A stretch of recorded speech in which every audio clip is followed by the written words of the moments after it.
నన్ను కాపాడన్న ఈసారి నన్ను ఫోన్ చేసి నీకు ఏమైతే చేసుకోండి. குவைத்திலிருந்து தான் மிகவும் துன்பப்படுவதாக கதறி துடித்த பெண்.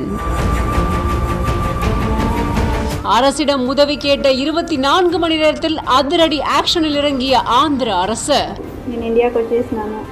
మేడం చాలా హెల్ప్ చేసింది. ఆ మేడం పేరు రచిత మేడం, చాలా హెల్ప్ చేసింది. Thanks madam. లోకేష్ అన్న గారికి, మా అన్న రాంప్రసాద్ గారికి చాలా రుణపడి ఉంటాను నేను ఎప్పటికీ.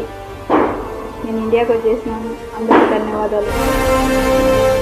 கொஞ்ச நாளைக்கு முன்னாடி குவைத்ல தான் கஷ்டப்படுறதா ஒரு வீட்டுல தன்னை அடைச்சி வச்சிருக்கிறதாகவும் தனக்கு சரியான உணவு கொடுக்கல அப்படின்னும் இங்க இருந்து தப்பிச்சு போக நினைச்சா ரொம்ப துன்புறுத்துவோம் அப்படின்னும் பல விதமான மிரட்டல்களை இந்த பெண்மணிக்கு விடுத்திருந்தாங்க. தன் குடும்ப சூழ்நிலை காரணமா, கஷ்டத்தின் காரணமா இந்த பெண்மணி அங்க வேலைக்கு போயிருந்தாங்க.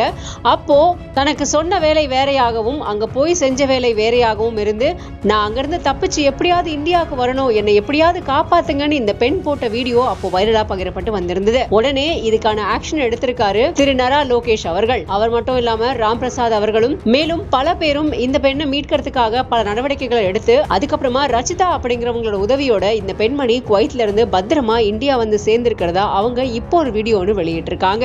இதுல அவங்க என்ன சொல்லியிருக்காங்க அப்படின்னா, நான் இங்க வந்து ரொம்ப பத்திரமா சேர்ந்துட்டேன், ரொம்ப நன்றி லோகேஷ் அண்ணா, உங்களுக்கு நான் நன்றி சொல்ல கடமைப்பட்டிருக்கேன் அப்படின்னும், அதே மாதிரி ராம்பிரசாத் சார் உங்களுக்கும் நான் நன்றி சொல்ல கடமைப்பட்டிருக்கேன் அப்படின்னும், தான் வர வரைக்கும் தன் கூட போன்லயே கான்டாக்ட்லயே இருந்திருக்காங்க இந்த மேடம் ரச்சிதா மேடம் அப்படிங்கிற இந்த மேடம் எனக்கு ரொம்பவே ஹெல்ப் பண்ணியிருக்காங்க. அதனாலதான் நான் இந்தியா வந்து சேஃபா வந்து லேண்ட் ஆயிருக்கேன். இப்போ நான் வீட்டில் இருக்கேன், என் குழந்தைங்களோட இருக்கேன், ரொம்ப சந்தோஷமா இருக்கு அப்படின்னு சொல்லியிருக்காங்க. அது மட்டும் இல்லாம என் குடும்ப கஷ்டத்தின் காரணமா தான் நான் இந்த மாதிரி போக வேண்டி வந்ததே தவிர மற்றபடி வேற எதுவுமே இல்லை.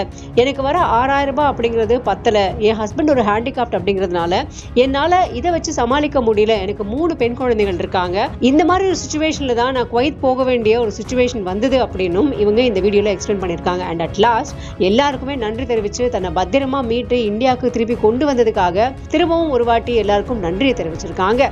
இப்போ இந்த பெண்மணி பேசின இந்த வீடியோவானது இணையத்துல வைரலாகி இருக்கு.